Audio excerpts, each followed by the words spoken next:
On passe en cuisine sur RCF, c'est midi en Normandie. En cuisine aujourd'hui avec Sidonie Briou-Régnier, notre conseillère en nutrition. Bonjour. Bonjour tout le monde. Alors dans vos chroniques, vous nous aidez à changer de regard sur notre relation à la nourriture et à chasser les idées reçues quant à l'alimentation. Idées reçues, il faut impérativement manger un gros petit déjeuner, c'est le repas le plus important de la journée. Alors là, j'aurais plein de choses à dire, je ne sais même pas dans quelle direction aller. Oui et non.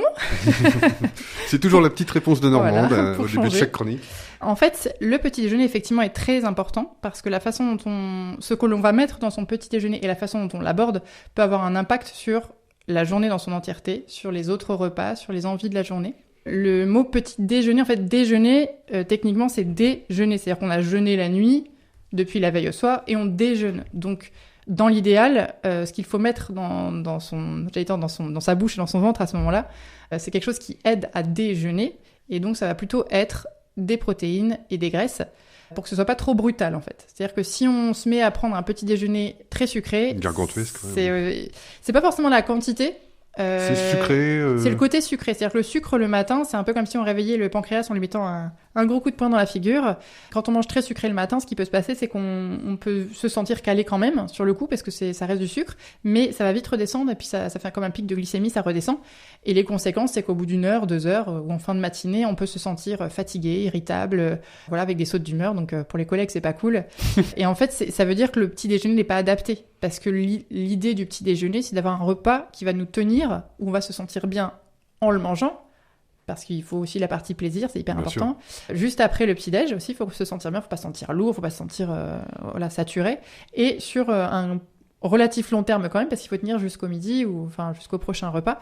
Donc c'est pour ça qu'on va intégrer plutôt des protéines et des graisses. Alors c'est pas forcément une idée reçue, le petit déjeuner est important, c'est même peut-être l'un des repas primordiaux dans notre journée.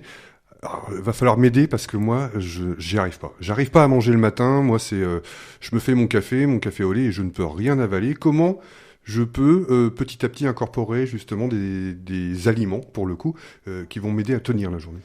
Alors cette question elle est super intéressante parce que moi, quand quelqu'un se présente à moi, un client me dit moi je prends pas de petit déjeuner, est-ce que c'est grave? La question, c'est est-ce que c'est un choix de ne pas prendre de petit déjeuner ou est-ce que c'est un rejet du corps quand on se lève et qu'on n'a pas faim? Il y a une différence entre, par exemple, quelqu'un qui a une hygiène de vie tout à fait correcte et qui décide de faire, par exemple, un jeûne intermittent, des choses comme ça. Ça, c'est son choix. S'il le vit bien, etc., bon, c'est une première possibilité. Si, en revanche, on me dit, moi, le matin, j'ai envie de manger, mais j'y arrive pas, ou alors je me sens nauséeux, ou alors je me sens lourd, ou il y a quelque chose de serré, eh bien là, je trouve que ça vaut le coup de se poser la question, parce que je parle beaucoup d'écoute du corps. Là, en écoutant le corps, je ne conseillerais pas de forcer le petit déjeuner tout de suite, mais de trouver pourquoi, en fait, on en est là, au petit déjeuner. Pourquoi est-ce qu'on se sent comme ça? Et ça peut être lié à plein de choses. Ça peut être le stress, ça peut être un réveil qui se passe mal, ça peut être le manque de sommeil, ça peut être que le repas du soir, la veille, était trop lourd, ou qu'il était trop tard. Voilà, ça peut être un ensemble de choses. Pour donner un exemple, j'ai déjà conseillé à quelqu'un de modifier le repas du soir où il y avait beaucoup de protéines animales dedans et qui était relativement tardif. En travaillant dessus, on l'a rééquilibré, remis au bon endroit, on va dire. Et le matin, du coup, la faim était là. Voilà. Donc en fait, quand on déjeune, quand on sort de cette longue période de jeûne qui est celle du sommeil, plus ou moins bon pour les uns ou les autres, il est important de remettre un petit peu de carburant dans la machine. Ceci dit, la veille, il y a plein de facteurs qui font qu'on peut justement ne pas avoir envie de manger le matin, notamment un repas trop riche, vous disiez. C'est ça, en fait, c'est surtout... L'idée, c'est de s'écouter. Donc effectivement, effectivement, c'est important d'avoir un petit déj le matin, mais je ne forcerai pas à prendre un petit déj si on n'en a vraiment pas envie, parce que ce serait contre-productif et on le digérerait pas forcément bien, parce que quand on n'est pas bien et qu'on mange, ça peut laisser des séquelles. Mais par contre, oui, c'est ça. Ça vaut le coup de manger quand même à un moment donné, peut-être de prévoir quelque chose, peut-être à emmener au travail ou parce que à un moment donné, peut-être que vous aurez faim quand même. Alors moi, j'ai un très mauvais réflexe, c'est que c'est la boulangerie tout de suite et les viennoiseries et c'est très riche. Et ce qui prouve bien en fait que c'est pas un rythme entre guillemets normal. Moi, je suis Je suis profondément... anormal, hein, je vous entends.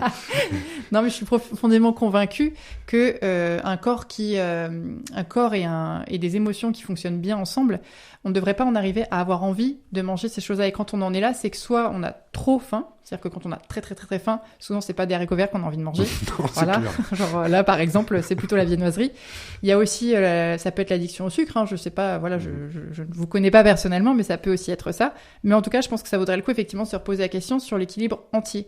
Et la première chose à faire, ça va pas forcément être de changer ça, mais plutôt de de regarder sur toute la journée, peut-être de modifier certains rythmes ou d'inclure un exercice de respiration le matin, des choses comme ça. En fait, il y a plein de choses qui peuvent aider à avoir envie de manger. Moi, en fait, mon objectif, il est là. Je voudrais que la personne ait envie de manger. Je me verrais pas forcer à prendre de la nourriture parce que ça va pas forcément arranger les choses. Eh bien, je vais essayer de modifier mon repas du soir qui parfois est trop riche, agrémenté d'alcool, ça peut arriver, pour avoir cette sensation de faim lorsque je sors du sommeil, lorsque arrive le moment du petit déjeuner. Merci à vous, Sidonie Briou-Régnier. Je rappelle que vous êtes conseillère en nutrition et vous pouvez retrouver toutes ces chroniques en podcast sur rcf.fr.